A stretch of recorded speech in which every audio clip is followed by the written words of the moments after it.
what if somebody had the belief and stood up and said, I believe for the OHL to play hockey again, there will be no conduct. Well, that's clearly an outrageous decision. I don't agree with it at all, guys. I hate it. I absolutely hate it. Because how are these kids? I know it's a skill league and you're getting away from fighting and stuff, but body contact? What the hell are they doing? You believe in somebody, you like somebody that could stand up and have a belief in something and stand by it. What's your issue? Well, I'll tell you what the issue is. So this just happened over the past hour. Lisa McLeod, who is the Minister of Sport and Tourism, and she is basically overseeing sports in the province, and she's been working with the Ontario Hockey League. And there had been reports before. She had indicated this before on the record, that her belief was going to be, and she was leaning towards, if the Ontario Hockey League is going to return, there will not be body contact. And today she came out and issued a statement. And to be fair to her, we've reached out to her. We'll see if we can get her on. And I'd like to see if maybe there's more to the statement. Maybe there's more that will come in the second wave, so to speak, in terms of an explanation.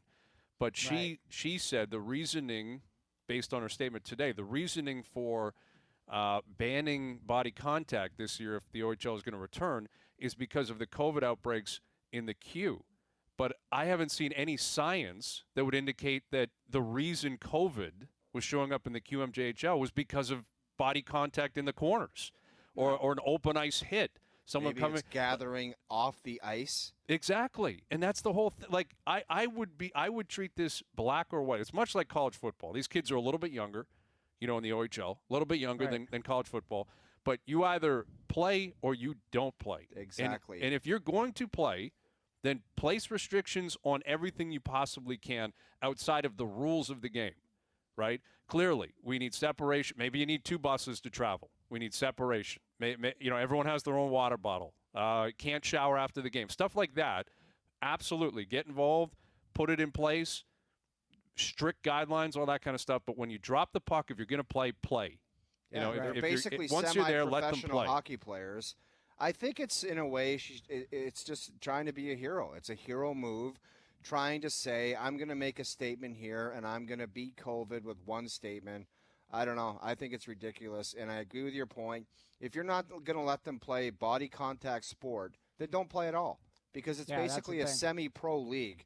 They're as close to being a professional as you can get, and it's a joke. It's shinny. What they're saying is we're going to play shinny. It's a joke.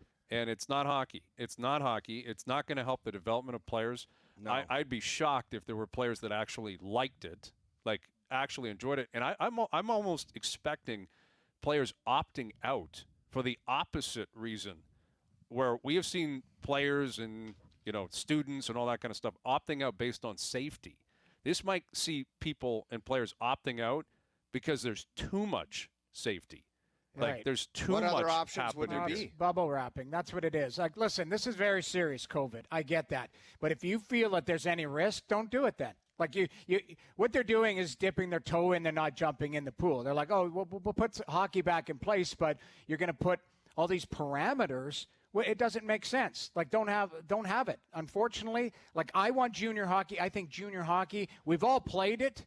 It's not only great to get to pro hockey through junior, but it's an avenue to help you grow up and become more of an adult. And there's life lessons involved in junior that I will have for my whole life, and friendships that we all made in junior. I get that.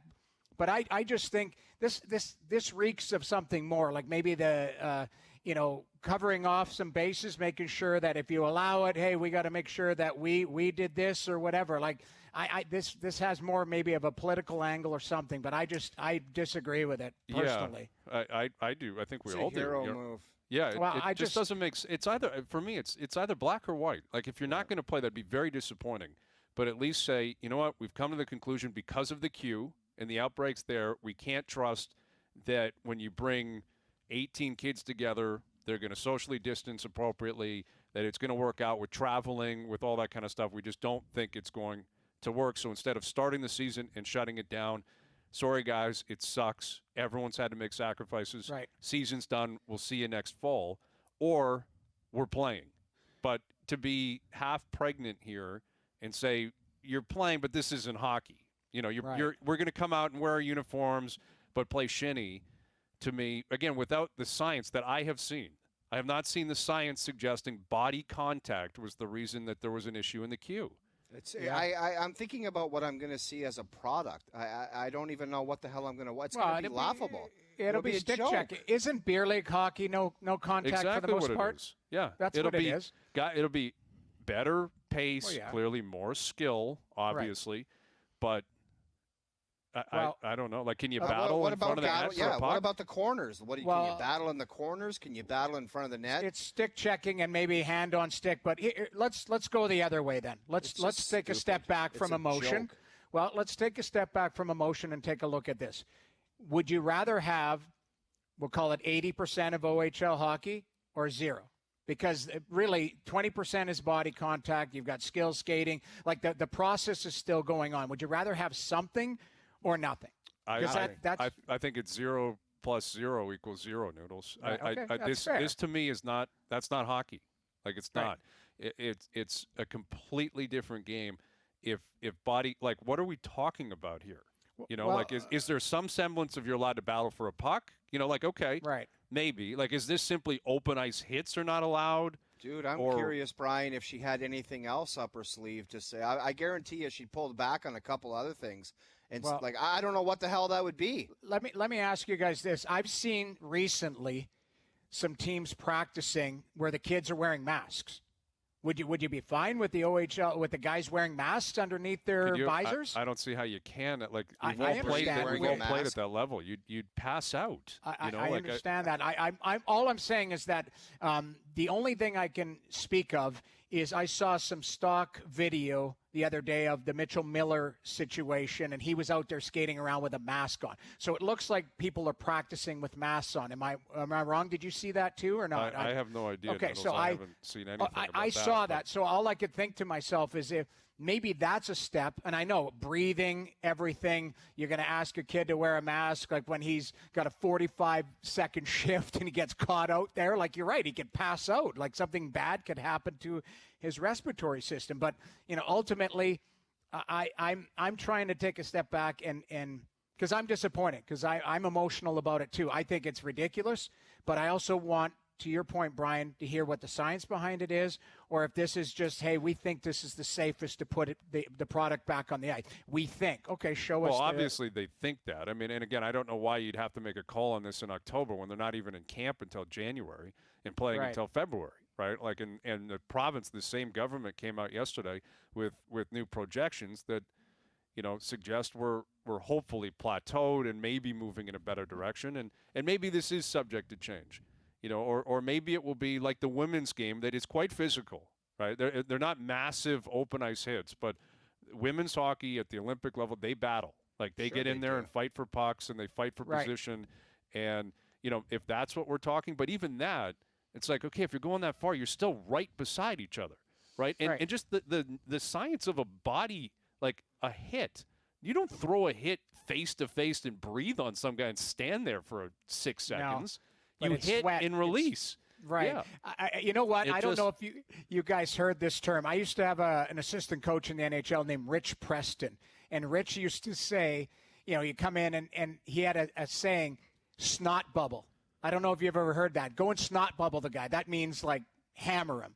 And that's probably what they're trying to get away from. To your point, Brian, those open ice hits where, you know, it's a big collision. How does COVID apply with that? I don't know. I don't understand. I mean, and the other thing is, what are the OHL, the owners of the franchises think of this? Are they just supposed to take this on the chin and say, okay, we're going to go play? I can't see the people involved in these franchises being happy with this.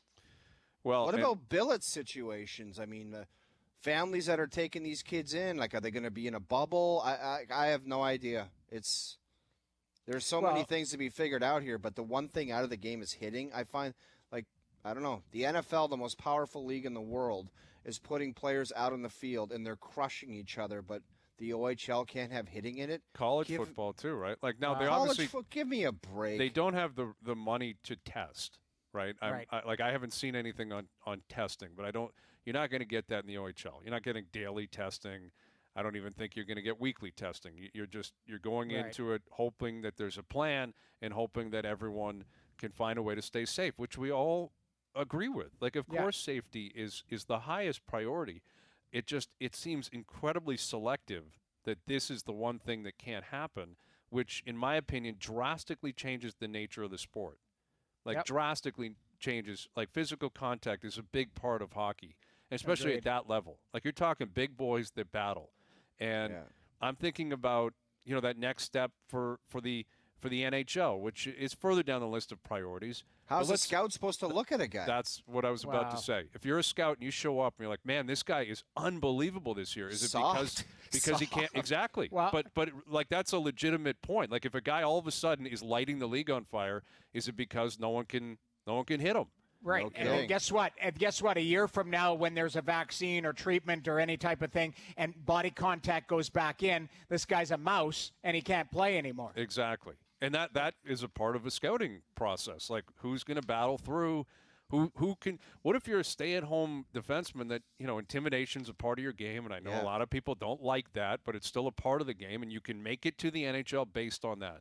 Right. But what you may just start getting danced. That's right. What if you're a skilled forward and somebody a scout wants to see you get rocked on your first shift and see how you respond, see if you have any jam? Hazy, I know you were a guy that would come out the next shift and you would show your face on the blue line. That's right, buddy. That's right. No one saw that. No one saw that, but I know it. Yeah, they should have been taking notes. They weren't paying attention. Clearly. Here's the thing that I'm fingers crossed for all of this. We're at the end of October.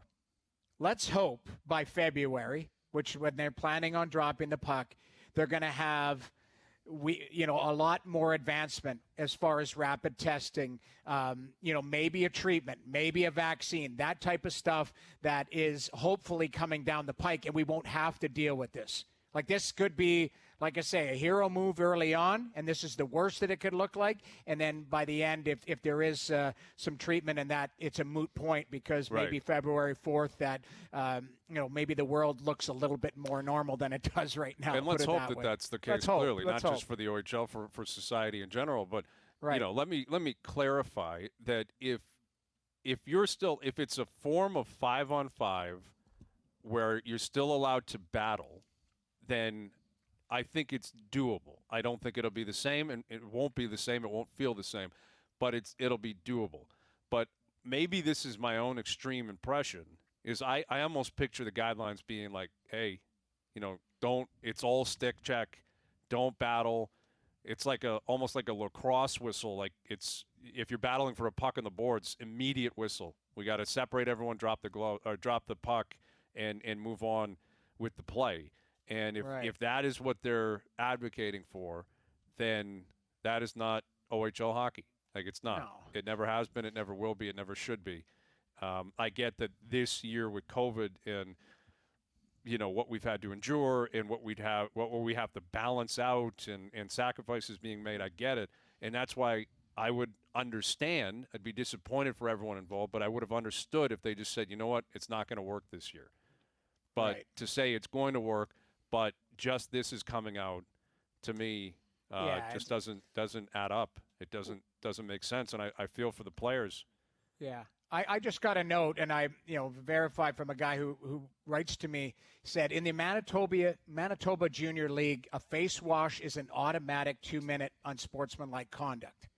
So you give a guy a little, the stinky glove after a whistle. I can understand that. Yeah. And then it said board battles are allowed, but freezing the puck against the boards is blown down much quicker.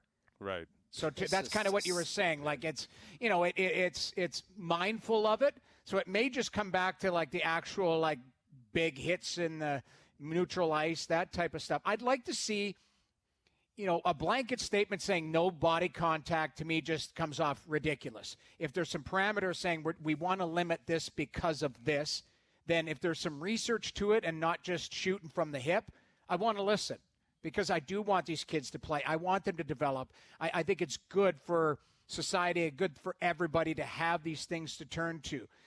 But I get where you're coming from, Brian, because I'm the same. I'm pissed off the same way. And again, I also look at, this is an escape for kids who have not, they've had the game ripped away from them. Everyone's had kind of their normalcy ripped away from them. We've all had to do that. But here was an opportunity to say we're going to take every precaution possible. If you're not comfortable with playing, don't play. We're going to change up our scheduling. We're going to change up our practice routine. Everything outside of when the puck drops is going to be different, feel different. That's what we have to do. But when we're on the ice and you're playing, it's going to feel like 2019 for the first time in a long time. Go out there and play. Don't think. And that's another thing. You get kids who are going to be like, am I allowed to do this? Am I allowed? What am I doing out here? If the rules change drastically.